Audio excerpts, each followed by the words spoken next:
Bonjour à tous. Aujourd'hui, parlons sécurité. Elle est un souhait bien légitime de nos concitoyens. Elle prend plusieurs formes, comme la sécurité routière, le secours à la personne, la lutte contre les risques et notamment les incendies de forêt, la sécurité alimentaire dans la restauration scolaire, mais aussi la lutte contre les délinquances et les incivilités. Les actions entreprises depuis longtemps par mon équipe sont nombreuses. Création, extension et modernisation du réseau des caméras de vidéoprotection qui a permis de nombreuses résolutions d'affaires de vol et de malveillance. Création d'un poste de police avec centre urbain de surveillance. Formation et équipement des policiers. Abaissement général des limitations de vitesse sur la commune. Adhésion de notre commune au dispositif voisin vigilant, plus récemment appelé participation citoyenne, qui implique également les habitants. Des aménagements urbains pour la sécurité, un radar pédagogique mobile pour éviter les prises d'habitude, l'interdiction en centre-ville des poids lourds de plus de 12 tonnes et une politique ferme pour le respect des obligations légales de débroussaillement.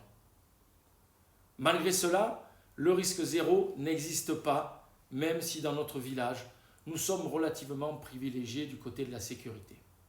Il faut donc amplifier ces actions sécuritaires et notre projet prévoit notamment de mener à terme la déviation du centre-ville le long de l'autoroute, promise et réalisée par le conseil départemental des Bouches-du-Rhône et qui délestera notre centre-ville d'environ 5000 véhicules par jour pour un cœur de ville plus tranquille, plus sûr et plus sain.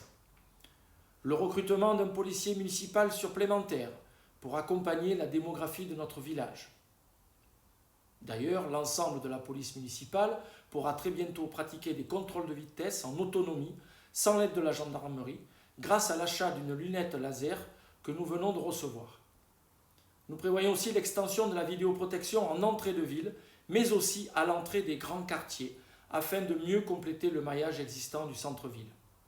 Nous développerons un dispositif de vidéoprotection nomade pour lutter contre les incivilités inacceptables et indignes dans des lieux reculés. Je pense notamment aux dégradations récentes dans le cimetière, mais aussi aux dépôts sauvages dans les collines. Ce dispositif est d'ailleurs actuellement en place depuis peu pour prendre sur le fait les contrevenants. Un élu référent pour tous les quartiers et pour animer et amplifier le dispositif voisin vigilant participation citoyenne. L'achat d'un véhicule supplémentaire pour le comité communal des feux de forêt. L'extension et la modernisation du centre de secours des sapeurs-pompiers grâce à la cession par la commune du terrain. Vous avez compris que la sécurité, c'est l'affaire de tous, pour un village plus sûr, mais aussi plus agréable à vivre. À bientôt.